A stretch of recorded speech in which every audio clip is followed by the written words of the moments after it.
Assalamualaikum warahmatullahi wabarakatuh. Berjumpa kembali di channel Suara Mistis. Pada kesempatan kali ini saya akan melanjutkan cerita yang kemarin, yang berjudul Balas Dendam Janda TKW yang disetubuhi majikannya, lalu dikirim pulang dalam keadaan gila. Kira-kira seperti apakah alur cerita selengkapnya? Tidak usah lama-lama lagi, kita langsung masuk saja ke ceritanya. Ini dia Suara Mistis.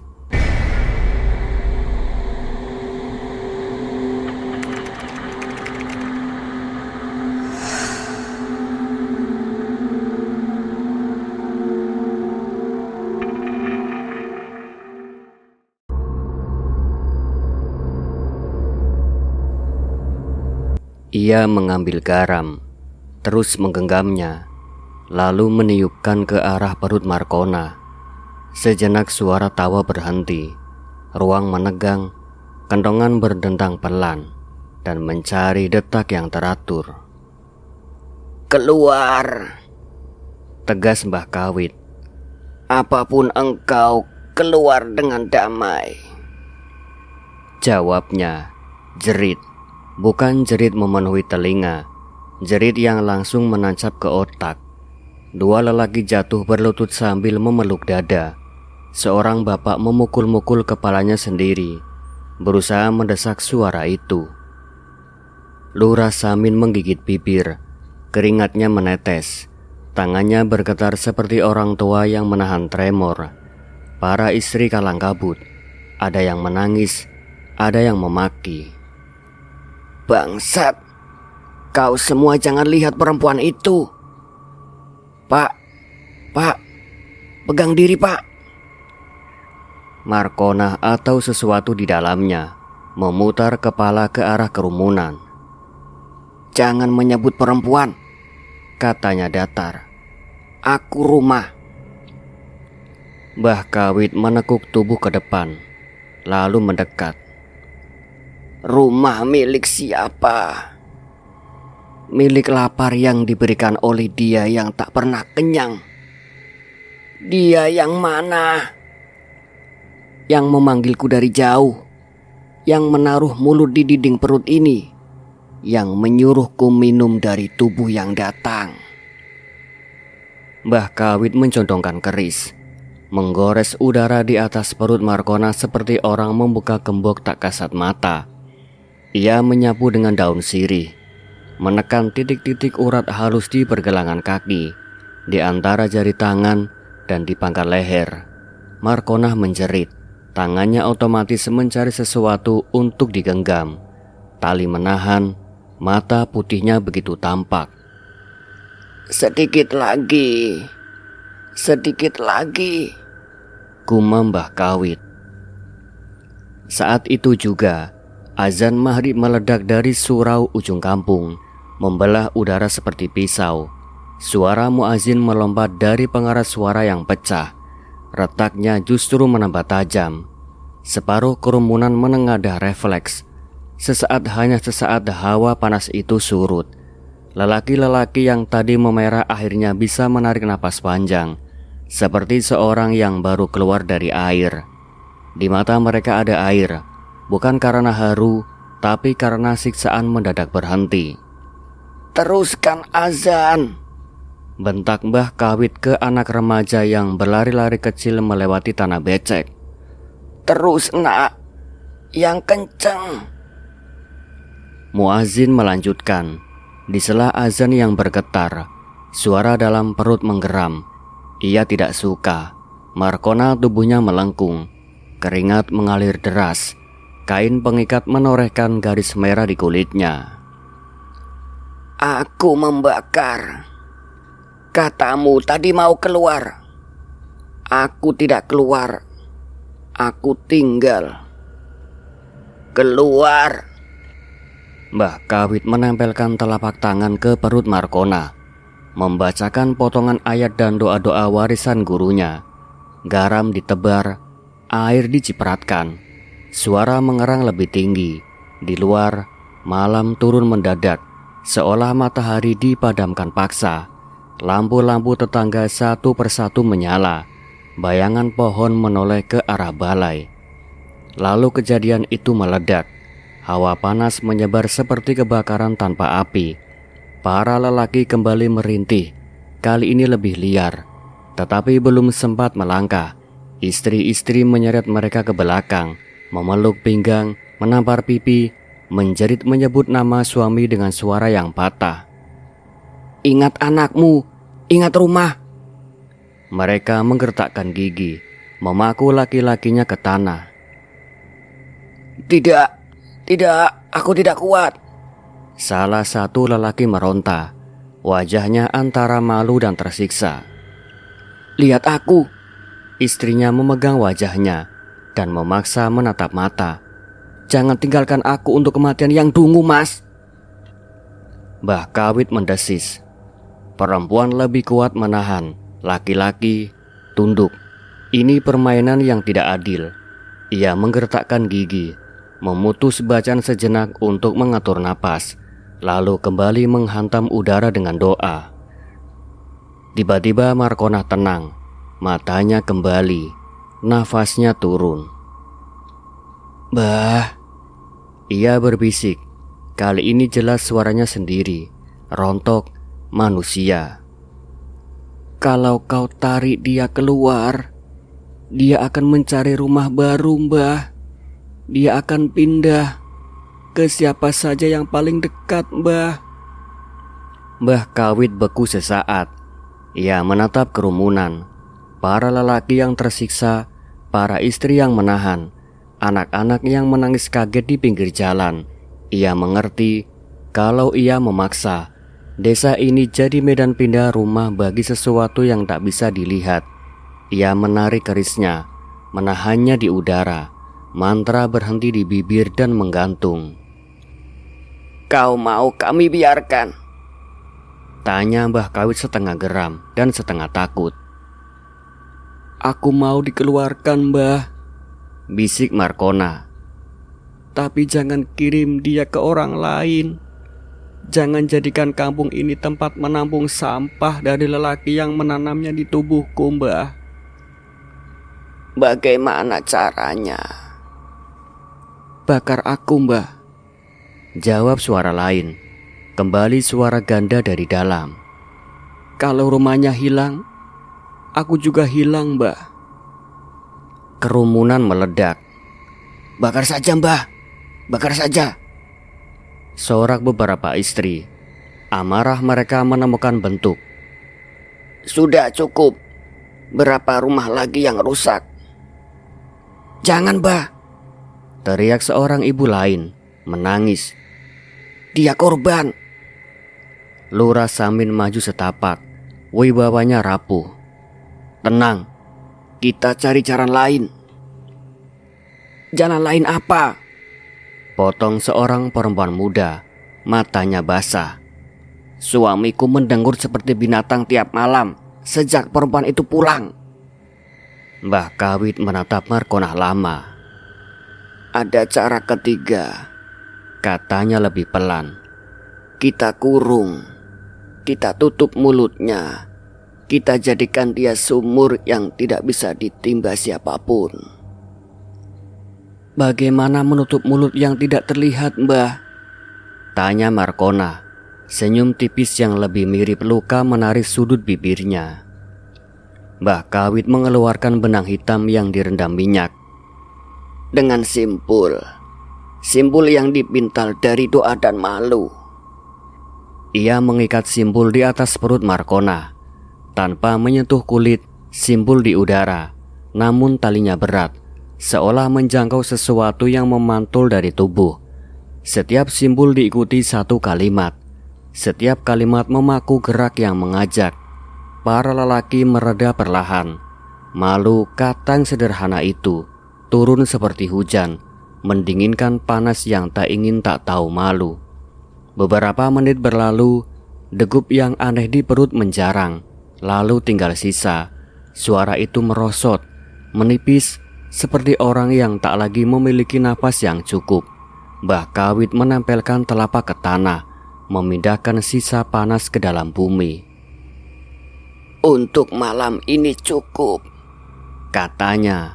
Suaranya serak dan wajahnya pucat. Tapi ini bukan kemenangan. Ini cuma menunda. Orang-orang menarik napas pertama yang benar sejak sore. Para istri menatap suami mereka. Setengah lega, setengah masih curiga. Lurah Samin mengusap wajah, seperti orang baru tersadar dari mimpi buruk. Markona merebahkan kepala. Matanya menatap atap bambu. Terima kasih, Mbah, ucapnya lirih. Aku masih hidup. Kau hidup, tapi magnetmu belum padam, Duk, kata Mbah Kawit. Kata magnet menggantung di udara. Kata yang membuat lelaki menunduk lebih dalam, membuat perempuan menggenggam lebih erat.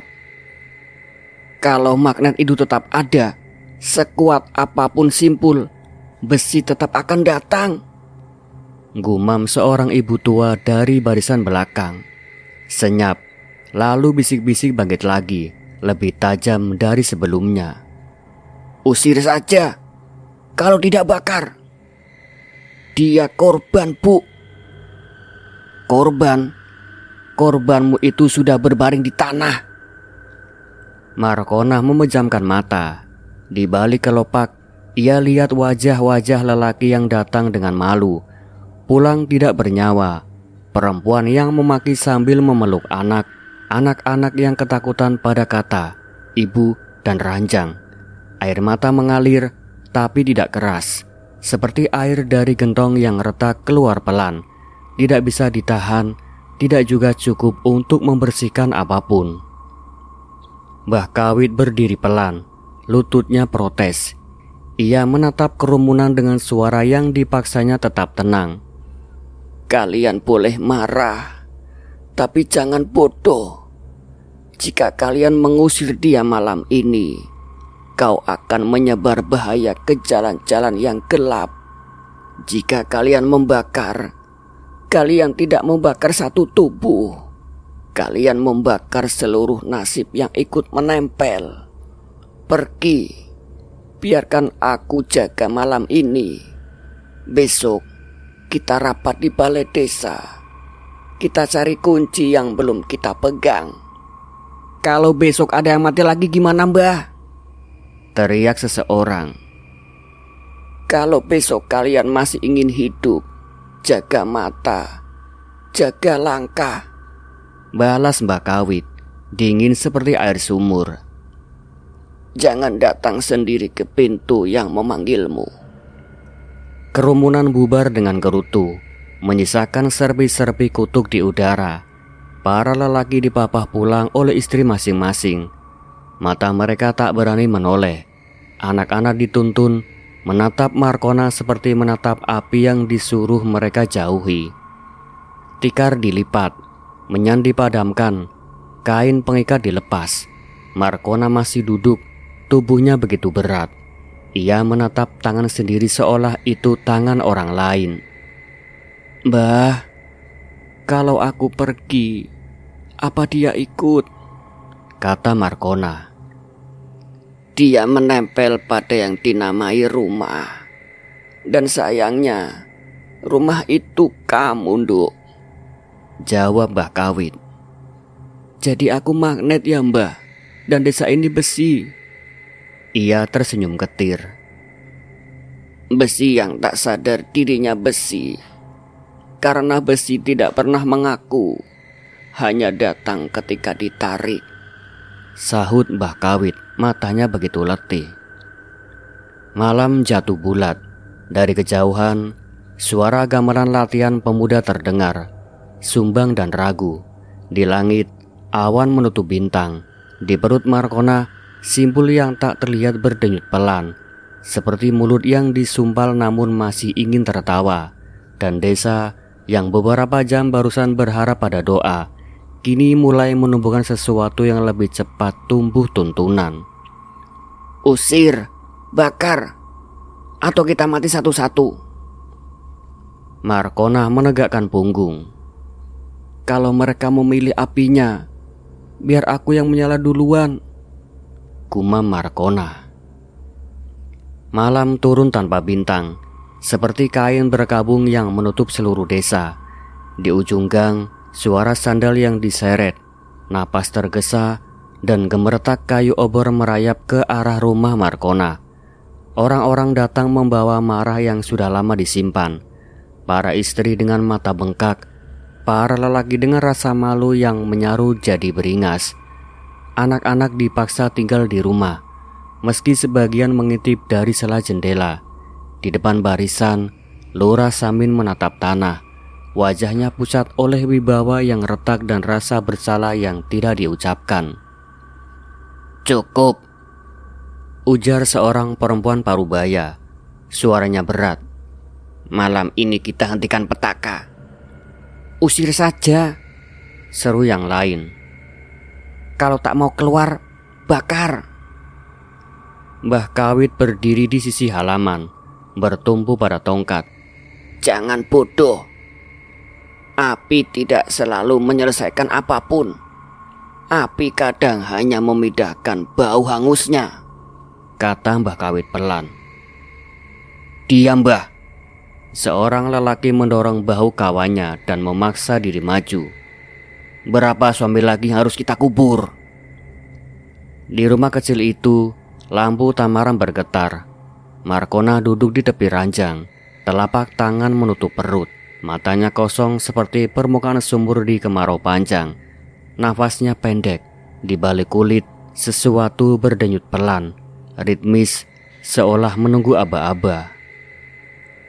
"Duk, ibu pulang sebentar lagi, entah sebagai apa," bisiknya pada foto anak-anaknya yang retak ujungnya. Ketukan keras mengguncang pintu. "Kona, keluar, kita akhiri ini," teriak seseorang, suaranya pecah. Pintu terbuka perlahan. Markona berdiri di ambang, wajahnya pucat, rambutnya berantakan, kainnya begitu lusuh. Di belakangnya, rumah seperti gua kecil yang menahan napas. "Aku tidak memanggil kalian," ujarnya pelan. "Rahasianya sudah cukup memanggil. Lihat kami," jawab seseorang istri, tatapannya tajam. Markona memandangi satu-satu, mata-mata yang bengkak, tangan yang gemetar, mulut yang siap memaki atau menangis. Tak jelas mana duluan. Dalam kerumunan itu, beberapa lelaki menunduk, tidak berani menatap wajahnya. Di antara mereka, rasa panas yang pernah menjerat datang. Tidak sekuat malam ritual, tapi cukup untuk membuat jari mengepal dan dada tersengal. "Pulanglah. Besok kita putuskan di balai malam ini," kata Mbah Kawit kepada massa. "Terlambat." Dari perut Markona, tangis bayi merayap pelan, jernih, menyelinap ke telinga-telinga yang waspada, lalu menembus seperti jarum. Beberapa lelaki terkesiap. Para perempuan serempak memegang lengan suaminya keras-keras. "Jangan maju," pekik seorang istri. "Ingat anakmu." Tangis itu berubah jadi erangan serupa desaan yang dingin. Bukan rayuan, melainkan panggilan-panggilan yang menegakkan bulu tengkuk. Wajah Markona menegang, bibirnya bergerak sedikit, seperti menyebut kata yang tak ingin didengar siapapun. Tubuhnya condong ke depan, lalu mundur, lalu memutar pelan, seolah ada tali halus dari dalam yang menarik sendi-sendinya. Di bawah kulit perutnya, denyut memantul. Ya, seperti jantung, tapi milik siapa? "Apa kau dengar? Ada bayi," bisik seorang pemuda, matanya mendadak basah. "Bukan bayi, itu lapar yang dipelihara," Mbah Kawit menggeleng pendek. Markona menutup mata. "Jangan biarkan aku sendirian," katanya, samar antara memohon dan mengancam. Lalu sesuatu mengambil alih. Kepala mendongak, punggung melengkung, dan langkah kecilnya berubah jadi goyangan yang ganjil. Bukan tarian yang memamerkan tubuh, melainkan tarian yang memaksa mata tidak berkedip. Kainnya berayun, telapak kakinya menjejak tanah seperti mengikuti kutukan yang hanya dia dengar. Suara bayi di dalam perut berbaur dengan helaan napas yang makin berat, membentuk ritme yang menjerat. "Kona, berhenti!" Lurah Samin menahan diri, telapak tangannya gemetar. Ia berhenti untuk sebuah senyum yang bukan senyum. Lalu tubuhnya melenggang lagi, lebih cepat, seakan tali dari dalam menariknya makin pendek. Para lelaki menelan ludah. Sakit malu tumbuh bersama sakit rindu yang tak beralasan. "Aku ingin menyentuh dia," bisik lelaki kurus di barisan kedua, seperti orang mengaku dosa pada malam. "Jangan!"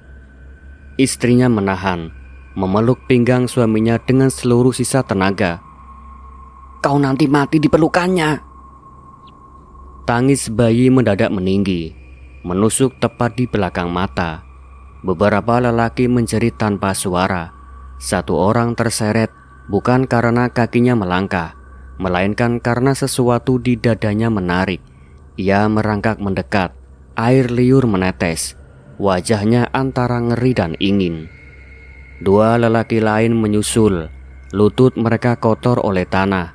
Para istri memburu, merangkul, memukul dan memohon.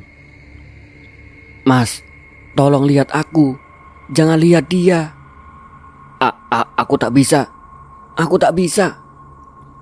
Markona memutar, menunduk, dan di detik itulah hawa panas meletus. Lebih panas daripada malam ritual. Orang-orang mundur serentak. Di udara, aroma getir menyengat, campuran besi, asap, dan sesuatu yang membuat kerongkongan mual. Bukan bau ranjang, melainkan bau keputusan yang tidak bisa ditarik kembali. "Cukup!" Mbah Kawit menghantam tanah dengan tongkat, melontarkan doa yang dipintal cepat. Suaranya menggulung, namun panggilan dari perut Markona menggulung lebih keras. Ia tahu simpul yang dibuatnya malam itu sudah longgar.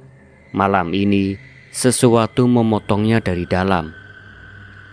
Langkah pertama lelaki kurus menyentuh lingkar halaman. Ia mendongak, mata bening seperti anak kecil yang baru menemukan kembang api.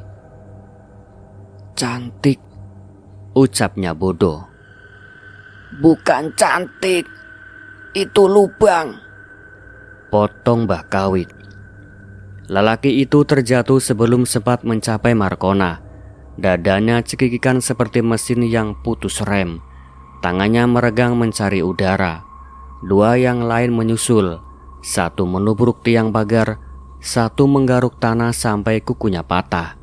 Mereka menjerit bukan karena kenikmatan, melainkan karena panas yang mendaki dari dalam, menutup mata dan memutus suara. "Jangan lihat, jangan lihat!"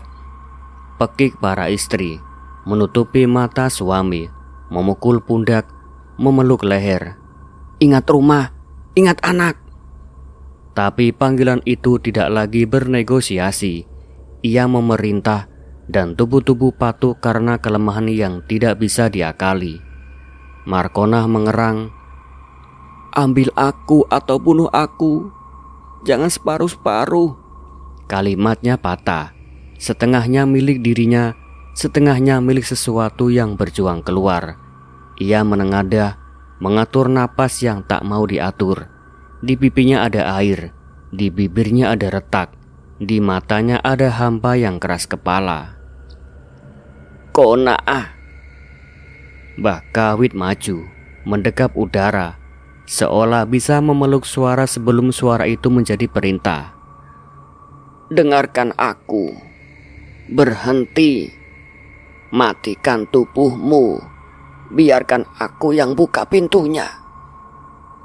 "Kalau pintuku buka, semuanya akan masuk, Mbah," desisnya.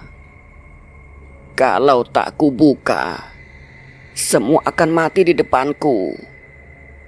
Mata Mbah Kawit basah, Suara tuanya pecah. Aku tak sanggup lagi mengubur lelaki yang diseret aibnya sendiri, Nduk. Jerit meledak, bukan dari mulut Markona, tetapi dari perutnya, panjang, retak seperti kain yang disobek dari tengah. Orang-orang menekuk badan, menutup telinga. Lampu-lampu tetangga berkedip, satu padam, satu menyala, lalu padam semua. Halaman berubah hanya obor, nyala kecil yang menggigil. Di dalam nyala yang tidak stabil itu, Markona atau sesuatu melalui dirinya bergerak lebih cepat, hampir seperti tarian perang. Jangan! Mbah Kawit mengangkat keris, bukan untuk melukai, melainkan untuk menandai ruang. Dengarkan aku. Aku kunci lagi simpulnya. Terlambat lagi. Tubuh Markona menegang hingga urat di lehernya tampak. Ia memeluk perutnya, membungkuk, lalu mendongak. Suara bayi dan erangan bercampur sampai tak bisa dibedakan. Para lelaki yang tadi tertahan pecah barisan, berebut memanggil namanya, atau memanggil sesuatu yang mereka kira namanya. 3 di antaranya terhuyung paling dekat. Mata mereka kosong namun basah. Markona menjerit. Itu jerit yang memohon sekaligus mengizinkan. Obor bergetar di tangan orang-orang. Hawa panas memukul dinding rumah dari dalam. Sekali, 2 kali seperti sesuatu mencoba keluar lewat papan dan paku. Kona, pilihanku tinggal 1. Maafkan aku. Suara Mbah Kawit hampir tidak terdengar. Ia menancapkan keris ke tanah di batas ambang, membacakan doa paling pendek yang ia punya, paling tajam yang bisa ia tarik dari sisa napasnya. Angin menukik, api obor membesar seperti diberi makan angin dari bawah. Atap rumah meringkik dan Markona dengan mata yang tiba-tiba jernih mengangguk kecil. Terima kasih, Mbah. Akhirnya ada yang percaya aku ingin pulang, kata Markona. Seketika tubuhnya menyala dari dalam. Bukan lidah api yang menjilat kulit, melainkan cahaya merah gelap yang tumbuh cepat, menembus pori-pori, menorehkan bayang-bayang tajam di dinding. Orang-orang mundur. 3 lelaki paling depan jatuh berlutut, lalu tumbang. Wajah mereka memucat seolah semua warna disedot keluar. Jerit-jerit berantakan, patah di tengah. Lalu rumah itu meledak, bukan seperti granat, melainkan seperti gentong yang ditekan dari dalam sampai pecah. Papan beterbangan, obor padam oleh hembusan. Hawa panas menyapu halaman, menumbangkan orang-orang seperti rumput kena banjir bandang. Tanah mendapat hujan merah gelap yang memercik, menyebar bau besi yang menampar lidah. Orang-orang menutup mata, anak-anak di balik jendela menjerit, dipeluk keras-keras agar tidak melihat. Sunyi, hanya daun bambu yang menggesek pelan, seperti seseorang menyisir rambutnya sendiri di tengah mimpi. Dini hari, ketika asap tinggal abu dan kelelahan menjadi selimut yang menjerat semua rumah, Mbah Kawit menyingkap puing yang masih hangat. Tangannya gemetar. Di antara papan hangus dan kaca busur, ia menemukan sesuatu. Seonggok daging bulat berwarna gelap, utuh, berkilat, basah, dan berdenyut pelan. Ya, berdenyut, seperti jantung yang ditaruh di atas piring. Ia tak perlu penjelasan. Itu rumah. Itu nama yang tak pernah diajarkan guru manapun. Maaf, Nduk. Aku titip pulang, bisiknya pada udara yang masih menyimpan suara Markona. Ia membungkus benda itu dengan kain putih, tidak menyentuh berlebih, lalu berjalan perlahan ke arah kebun bambu di belakang surau. Di situ ada lubang kecil yang semalam digali untuk menanam batang singkong. Ia memperdalam dengan tangan, menaruh rumah itu di tengah, lalu menimbunnya dengan tanah. Di atasnya ia letakkan batu pipi tak bertanda. Lurah Samin datang terpincang, mata merah dan baju berdebu. Apa itu, Mbah? Yang kau kira hilang, yang membuat kita lupa siapa yang pertama menanam. Jawab Mbah Kawit singkat. Apakah aman, Mbah? Tidak ada yang aman kalau lupa. Tapi setidaknya malam ini tidak ada lagi yang dipanggil. Gumam Mbah Kawit. Lurah Samin menunduk. Aku seharusnya. Tak perlu kalimat seharusnya. Besok kau kumpulkan orang. Kita bilang apa adanya. Kita gagal menjaga satu-satunya korban tetap hidup. Angin di hari lewat, dingin dan wangi daun. Dari jauh, ayam jago mencabut sunyi dengan kokok yang ragu. Di balik surau, bayang-bayang memendek, menandai datangnya terang yang tak berjanji apa-apa. Sejak malam itu, desa tidak pernah benar-benar tenang. Rumah yang terbakar ditimbun, dijadikan lahan kosong yang dibiarkan ditumbuhi ilalang. Orang-orang melewati gang itu dengan langkah cepat. Anak-anak dilarang bermain dekat batu pipi di belakang surau, meski beberapa tetap nekat, karena anak-anak selalu ingin tahu apa yang dilarang. Setiap malam Jumat Kliwon, ketika angin turun lebih rendah dan daun pisang menahan napas, terdengar erangan perempuan dari arah kuburan kecil itu. Erangan yang bukan rintih, bukan desah, lebih mirip seseorang yang memintal nyeri menjadi doa. Di sela erangan, ada tangis bayi yang tidak lapar dan tidak minta digendong, sekadar mengingatkan bahwa ada yang ditinggalkan tanpa bahasa. Para istri memeluk suami lebih erat, para lelaki menutup jendela lebih cepat. Lurah Samin duduk lebih lama di serambi, menatap gelap seperti menunggu hukuman yang belum diumumkan. Dan Mbah Kawit, saban malam itu datang, menatap batu pipih tak bernama dan berbisik pelan. Pulanglah kalau kau sudah bisa. Kalau belum, biar kami yang belajar malu lebih lama. Tidak ada lagi yang mati diperlukan, namun luka yang ditinggalkan tidak memilih makamnya. Ia berjalan di mulut orang, di mata yang menghindar, di tangan yang menahan tangan, dan di suatu tempat yang tidak diberi alamat. Seorang anak perempuan tumbuh dengan cerita yang disembunyikan. Ibunya pernah jadi pintu, dan setiap kali ia bermimpi, ia melihat seseorang perempuan berdiri di ambang rumah kecil, tersenyum tipis lalu berkata, Akhirnya ada yang percaya aku ingin pulang.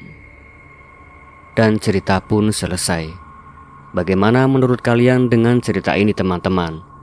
Jika kalian suka dengan cerita ini, jangan lupa like dan komen, dan di subscribe agar kalian tidak ketinggalan di cerita-cerita terbaru dari kami.